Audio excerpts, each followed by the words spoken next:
తెలుగువారి number 1 choice Telugu matrimony.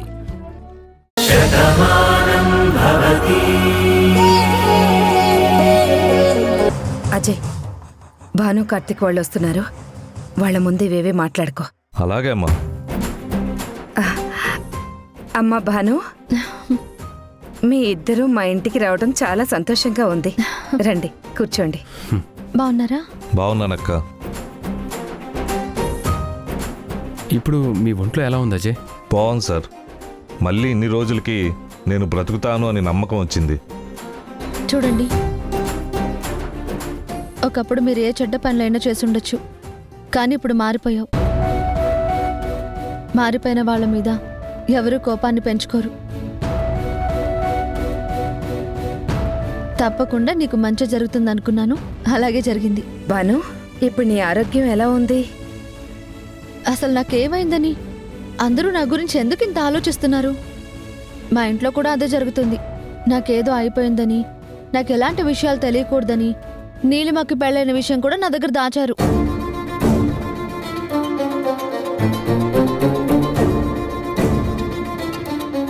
నీలిమకు పెళ్ళైందని మీకు తెలిసిందా? తెలిసింది. పెళ్ళవడమే కాదు, వాడు నీలిమని వదిలేశాడంట. నీలిమ మీద కోపాన్ని పెంచుకుని నీలిమకి దూరంగా ఉంటున్నాడని తెలిసింది. నీలిమ ఎంత చెడ్డదైనా పెళ్ళైన భర్త వదిలేశాడు అంటే నాకు ముందు జాలేసింది.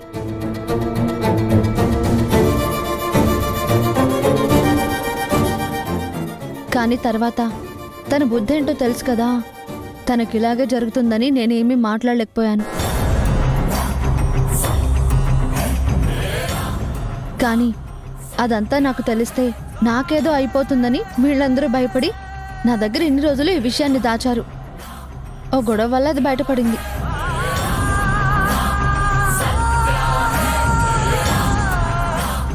పోనీలేమ్మా, ఆ ఇంట్లో అందరూ నీ గురించే కదా ఆలోచిస్తున్నారు. నువ్వు బాధపడకూడదని ఇదంతా చేసుంటారు. ఇంకా ఆ విషయాలెందుకు, వదిలే. బాగా చెప్పారు దేవమ్మ. భానుకు నేను చెప్తుంటే అర్థం కావడం లేదు. కనీసం నువ్వైనా తనకి నచ్చజెప్పు. చూడండి, నాకెవరూ ఏం చెప్పక్కర్లేదు. నీలిమ విషయంలో ఎవరేం చెప్పినా కూడా నీలిమ ఏంటో నాకు తెలుసు. దేవమ్మ కూడా నీలిమ గురించి బాగా తెలుసు కదా దేవమ్మ? అవునా జై? నీకింతలా జరిగిందంటే ఏదో గొడవ జరిగే ఉంటుందని అందరూ అనుకుంటున్నారు. ఇంతకీ ఆ రోజు ఏమైంది? నువ్వెందుకు అలా పడిపోయావు? నీ మీద ఎవరైనా అటాక్ చేశారా? నేను ఆ రోజు మేడ మీద ఉన్నాను. కిందకి దిగుతున్నప్పుడు మెట్ల మీద నూనెదో ఉన్నట్టుంది, జారి పడిపోయాను. అలా పూర్తిగా మంచానికి పరిమితం అయిపోయాను. సరే, ఇక నైనా జాగ్రత్తగా ఉండు. పాపం దేవమ్మ నిన్నెంతగానో కాపాడుతుంది. మళ్ళీ నువ్వు కోలుకున్నావు. అలాంటివి బయట తిరగడం లాంటివి చేయకు. జాగ్రత్తగా ఉండు. లేదమ్మా, నేను కోలుకున్నాక మిమ్మల్ని చూడటానికి రావాలి అనుకున్నాను, కానీ మీరే వచ్చారు. నాకు చాలా సంతోషంగా ఉంది. చెప్పాను కదా జై, నువ్వెక్కడికి బయటికి రావద్దని. నువ్వు మా గురించి బాగా ఆలోచించావని ఇంట్లో అందరూ చెప్పారు. దేవమ్మ కూడా మా ఇంటికి వచ్చి 2-3 సార్లు నీ గురించే బాధపడింది. నువ్వు కోలుకున్న విషయం రాత్రి అత్తయ్య చెప్పారు, అందుకే చూడ్డానికి వచ్చాం. దేవమ్మ, ఇక మేము వెళ్ళొస్తాం. అయ్యో, రాక రాక మా ఇంటికొచ్చారు. ఈ పూట ఇక్కడ భోంచేసి వెళ్ళండి. లేదు దేవమ్మ, ఈసారి తప్పకుండా వస్తాం. అవును దేవమ్మ, ఒకసారి చూసి వెంటనే వెళ్ళిపోదాం అని వచ్చాం. ఇంకోసారి తప్పకుండా వస్తాం. అలాగే అండి. అలాగే బాబు. మంచిది సార్. జాగ్రత్త. అలాగే అక్క. వెళ్ళొస్తాం, పద.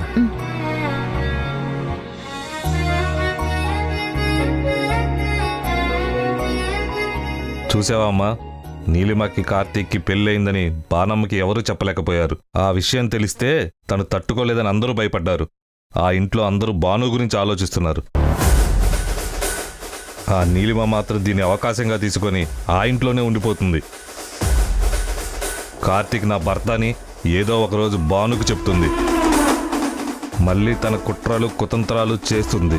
అలా జరగనివ్వను. నా కొడుకుని ఇన్ని రోజులు మంచానికి పరిమితం చేసింది. మనం అభిమానించే వాళ్ళింట్లో అది ఏదైనా ప్రమాదాన్ని తలపెడుతుందన్న అనుమానం ఉంది. అందుకే దాని విషయంలో ఏం చెయ్యాలో ఎలా చెయ్యాలో నేను అక్కడే నిర్ణయానికి వచ్చాను. తొందరలోనే నీలిమ జీవితం ఆగమాగం అవుతుంది. నువ్వు చెప్పింది నిజమేనమ్మా. దాన్ని వెంటనే చంపేస్తే బాధ తెలిసేలోగా ప్రాణం పోతుంది. దానికి అలా జరగకూడదు. ఈ బతుకు ఎందుకు బతుకుతున్నానా, దీనికన్నా చచ్చిపోవడం మంచిది అనుకునేలాగే దానికి ట్రీట్మెంట్ ఉండాలి. ఆ పని తొందరలోనే జరుగుతుంది. నేనేం చేస్తానో దాని ఊహకు కూడా అందదు.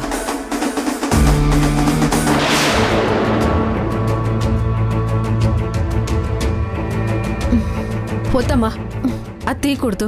నువ్వు బ్రీత్ అందక ఇబ్బంది పడుతున్నావు. దాన్ని అలాగే ఉంచు. నేను ఇప్పుడు ఎక్కడున్నాను డాక్టర్? హైదరాబాద్లో ఒక హాస్పిటల్లో ఉన్నావు. నిన్న ఒక ఆటో డ్రైవర్ తీసుకొచ్చి ఇక్కడ వదిలేశాడంట. నీ పరిస్థితి చూసి నేనే ట్రీట్మెంట్ చేశాను. నువ్వెవరో ఏంటో డీటెయిల్స్ చెప్పమ్మా. మీ వాళ్ళకి నేను కబురు పెడతాను. నా వాళ్ళంటూ నాకెవరూ లేరు, కానీ నేనొకరిని కలవాలి. దయచేసి వాళ్ళని పిలిపిస్తారా? వాళ్ళెవరో చెప్పమ్మా, తప్పకుండా పిలిపిస్తాను. ఊర్మిళాదేవి గారు. కేవలం ఊర్మిళా గారు అని పేరు చెప్తే ఎలా తెలుస్తుంది? ఫోన్ నెంబర్ కానీ ఇంకేమైనా డీటెయిల్స్ కానీ చెప్తే తెలుసుకోగలుగుతాం. ఇంత పెద్ద సిటీలో ఒక పేరు చెప్తే ఎలా తెలుసుకుంటాం? ఊర్మిళాదేవి గారు సిటీలో ఆవిడ పెద్ద బిజినెస్ ఉమెన్ అంట. చాలా పెద్ద వ్యక్తి అన్నారు. మీకు తెలిసే ఉంటుంది కదా. అంతకు మించి నా దగ్గర ఏ ఆధారం లేదు. అవునా? కానీ ఆ పేరుతో ఎలా తెలుసుకోవాలి? Doctor, lady business women Urmila Devi గారు అయి ఉంటారు. ఈ సిటీలో నిజంగానే ఆవిడకి చాలా పెద్ద పేరు ఉంది కదా. ఆవిడ ఫోన్ నెంబర్ తెలుసుకోవడం పెద్ద కష్టమేం కాదు. మీరు చెప్తుంది ఆవిడ గురించేనా? సిస్టర్, వెంటనే ఎవరికైనా ఫోన్ చేసి వాళ్ళ ఇంట్లో ఎవరిదైనా ఫోన్ నెంబర్ తీసుకో. Okay madam.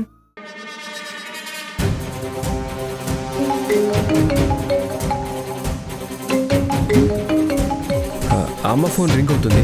అమ్మ ఎక్కడుంది? అమ్మా, అమ్మా. అత్తయ్య లోపల ఎక్కడో ఉన్నట్టున్నారండి. ఫోన్ రింగ్ అవుతుంది కదా, ముందు ఎవరో చూడండి.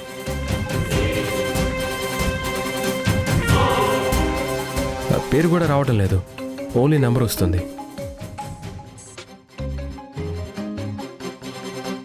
ఈ మధ్య అన్నోన్ నెంబర్స్తో న్యూసెన్స్ కాల్స్ చాలా ఎక్కువ అవుతున్నాయి.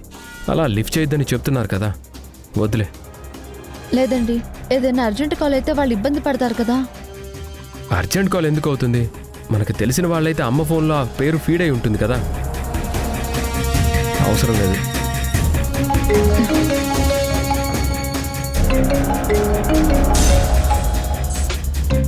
మళ్ళీ వెంటనే వస్తుందంటే ఖచ్చితంగా ఇది ఇంపార్టెంట్ కాల్ అండి. హలో, ఎవరు?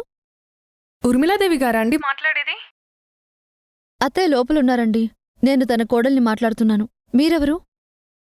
నేను ఇక్కడ సిటీ హాస్పిటల్ నుంచి మాట్లాడుతున్నానండి. ఇక్కడ ఒకరు మీ గురించి అడిగారు. ఒకసారి ఆ ఫోటో మీకు వాట్సాప్లో పంపిస్తాను. సరే, సెండ్ చేయండి.